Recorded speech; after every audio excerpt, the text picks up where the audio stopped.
Hey, good afternoon, everybody. So usually when I do these groups, I post stuff that I've written to add a little bit of education and information about nutrition that I think is helpful to people, not just in the context of the group, but it's helpful moving forward um, for the rest of your life. Um, and so what I thought I'd do with this group was something a little bit different and actually shoot videos where I'm just gonna talk about this stuff because I think it can be a little bit difficult to absorb when you're reading. There's a lot of information, and honestly, it's important, and so I want it to be accessible and easy to ingest for you, for lack of a better way to put it. Um, so nutrition can be this tricky thing because there's all this stuff in the popular media that's always being thrown out there about um, this kind of food is bad for you and this kind of food is good for you and this kind of food is that we told you was good for you last week is now bad for you this week, and this thing that we told you last week that was bad for you is now good for you, and your brain just goes um, this is one of those things where I sort of blame science education in the public schools. Um, some of you folks went to high school with me, and our science classes were not that great. I fell asleep in biology a couple times, and Mr. Bernadou threw stuff at me. It was humiliating. Um, but I was really interested in science. I was a total nerd. I loved science. I still do. But they just didn't tell the story in a way that was compelling or interesting or useful to me. And I think that's sort of the way that most Americans have been victimized. So what I want to talk about is nutrients. What are they? And how do you know what you're supposed to have and what you're not supposed to have and all that kind of stuff. So the first thing to understand is there's two kinds of things that you get out of food. You get what are called macronutrients and micronutrients. So your macronutrients are carbohydrate, proteins, and fats. That's it. Pretty simple. Micronutrients are vitamins, minerals, and things that we talk about, like we crazy nutrition geeks talk about, called phytonutrients. I'm going to leave those on the shelf for the course of this group and these videos, because honestly that is just going to make your brain melt. If you're really interested in it, you can ask me about it. I'm happy to dig up information or share what I know, but I don't want to bore you with it. The biggest thing to understand is that when you eat this is 100% true. Our great-grandparents got food better than our generation does. They got food better than our kids' generation does, because they understood the basic, simple fact that we're made out of what we eat. So when you eat, everything you eat is going to do one of basically three things. It's either going to provide you with fuel, so that's energy to do stuff right now, energy to do stuff in a little while, or energy in case you need it later.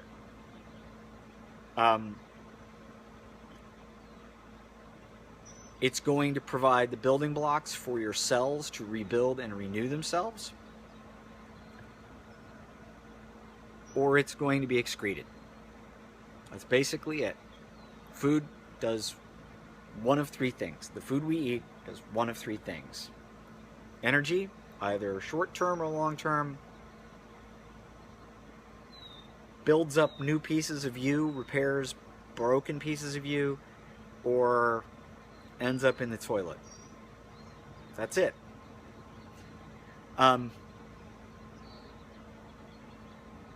the three main components of nutrition are called macronutrients. Again, carbohydrate, protein, and fat. I'm going to talk about just one of those right now, and this is one that I think is super duper important to understand. Each macronutrient has a purpose, it has a function in your body. Due to some political stuff that happened in the late 1970s and the early 1980s, one macronutrient got demonized, and that's dietary fat. That's why we were encouraged to get non-fat this and low-fat this and skim this, and labels saying this is a low-fat food and that's a low-fat food. That was based upon some very flawed and actually kind of just bad science and a political agenda on the part of the agricultural industry and some kind of nitwits in Washington. Anybody have a hard time accepting the fact that there were nitwits in Washington, D.C.? The result of that, though, is actually a big portion, in my personal opinion, and the opinion of a lot of other nutrition and fitness folks. The end result is the obesity epidemic that we are living through right now. We have taught an entire generation that dietary fat is bad, and so it's been removed from everything. You actually need dietary fat. You need to eat it. You need to have it in your diet. The only reason to reduce dietary fats is if you are trying to bring down your total amount of calories consumed. Fat is more calorically dense than carbohydrates or proteins, so over-consuming it will cause you to gain weight. But actually over-consuming protein and carbohydrate will also cause you to gain weight. So you shouldn't overeat. You shouldn't eat more food than you need to eat. Again, grandma and great-grandma got this. You shouldn't eat more than you need to eat. That goes for fat, that goes for carbohydrate, that goes for protein. So why'd we demonize it? Well, there were some medical studies that were done that sort of indicated some correlations between a diet that was high in fat and dietary fat and high cholesterol and heart disease. Okay, so trying to reduce heart disease was a big political social agenda item in the 1970s, and they thought they'd found the secret. We're going to get everybody to eat less fats and all the heart disease is going to go away. Okay, they succeeded in getting everybody to eat a lot less dietary fat, like almost 70% less than people had a couple of decades earlier. Heart disease rates did nothing. In fact, for some categories of people, for people who are overweight, they went up. And guess what else happened? The number of people who were overweight, that went up. So overall, it was a total... My phone just rang, which phone that I'm actually filming this on just rang. So I had a little pause there. So yeah, obesity rates skyrocket. Heart disease is still the #1 killer in America. Now think about that for a minute. Any day you turn on the news, you're going to see stories about people who were killed and people, you know, there's rioting here and there's this crisis here and this thing's going on. But the #1 thing that results in early mortality to Americans is what they eat. It's their lifestyle choices. It's whether or not they exercise and what and how much they eat. Jamie Oliver has said, and I agree with this, that if that was an infectious disease, you know, say it was a bacterial infection that was suddenly being spread by the water, our government would pour billions of dollars into finding a vaccine or a cure. If it was some kind of epidemic of crime, some crime wave, you know, we would be mobilized to fight it and do something about it. But because it's talking about what and how much people eat and whether or not they get up and move around enough, that's kind of like the the forbidden island that nobody can touch, nobody can go near. So it's become an untouchable, untalkaboutable issue to some extent. And now I have a voicemail, so. So how do you work with this? You know, with all this messaging about dietary fats is actually inaccurate. Fat doesn't make you fat unless you eat too much of it. If you eat too much of anything, that'll make you fat too. So fat doesn't make you fat. So what does fat do? What's its purpose? So I'm telling you, it's an important, vital part of a balanced intake of food. So how do you approach that? What do you do about that? Well, you need to understand the role that dietary fat plays in your body a little bit. The fats that you consume determine the structure of your cells. You know, certain types of fats, the molecules in the fats are more rigid, and when your cells are made out of those types of fats, the cells tend to be more rigid and less flexible. In other types of fats, the cells they create these cell walls that are more flexible, more pliable, more healthy. So what kind of fat you eat is a little important, and I can talk about that if anybody has any questions, and I probably will post some information about that for people to investigate. But the other thing that's important to know is your body uses dietary fat for energy. It's an energy source, and it's a long-term energy source and a high-quality one. So one of the things that I think sort of promotes this sort of sedentary life of this tendency towards fatigue and wanting to just settle and not do anything is if you have a low-fat diet, you just don't have the kind of energy to engage in vigorous activity. The other part of it is that your body uses dietary fats that you consume to synthesize your hormones, your estrogen, your testosterone, your insulin, your growth hormone. I mean, your hormones in your body, they regulate everything. You throw one out of balance, the whole thing becomes kind of an out of balance tent. I use the metaphor of the cat's cradle. You know, you got the cat's cradle with the strings. You pull on one, it changes the shape of the whole structure. And that's what happens with hormones. Your hormones get out of balance and they can throw all kinds. Ladies, you know this.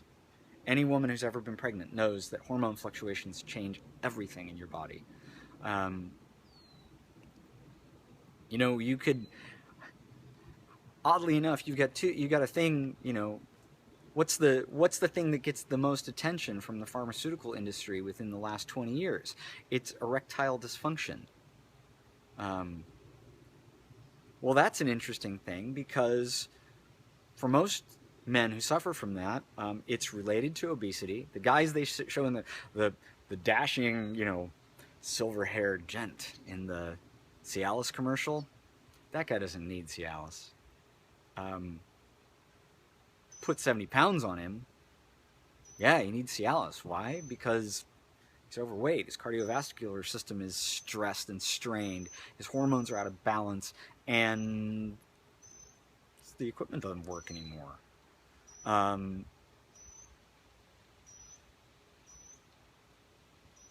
So you do the combination of the obesity epidemic and this low-fat diet thing, so you've got these guys who are overweight and their hormones are out of whack, low testosterone, obesity causing cardiovascular problems.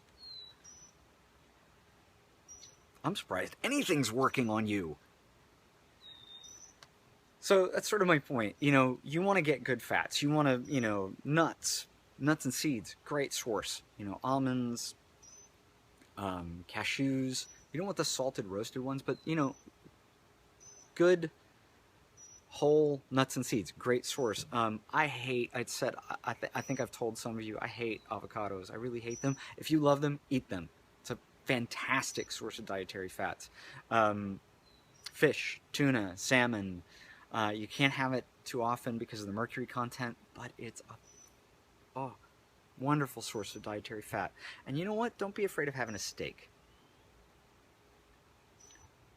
If you can afford it, go grass-fed. If you can't afford it, do the best you can. If you're gonna put cream in your coffee, go for the half and half. You don't need to go for the skim milk, as long as you can tolerate the dairy.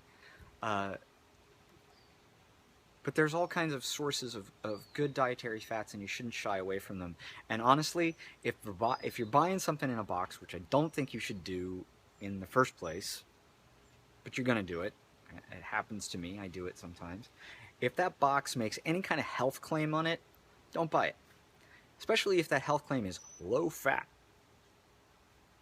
No.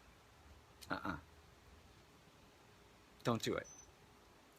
The one exception I would make to that is yogurt. Yogurt, this is the funny thing about yogurt. Yogurt is low in fat, period. Just regular yogurt is low in fat content.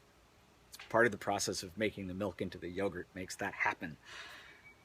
But the FDA rules are silly, so they get to put low fat on their label because it's a marketing thing. It's a marketing thing, folks. It has nothing to do with your health. Do not confuse labels that are marketing a product for something that's going to improve your health. They don't go hand in hand. Anyway, this one's gone really long. I will keep the next one shorter. Next up, I'm going to talk about carbohydrates. And if you like this, you have questions, comment, I'll respond. Anyway, have a great day.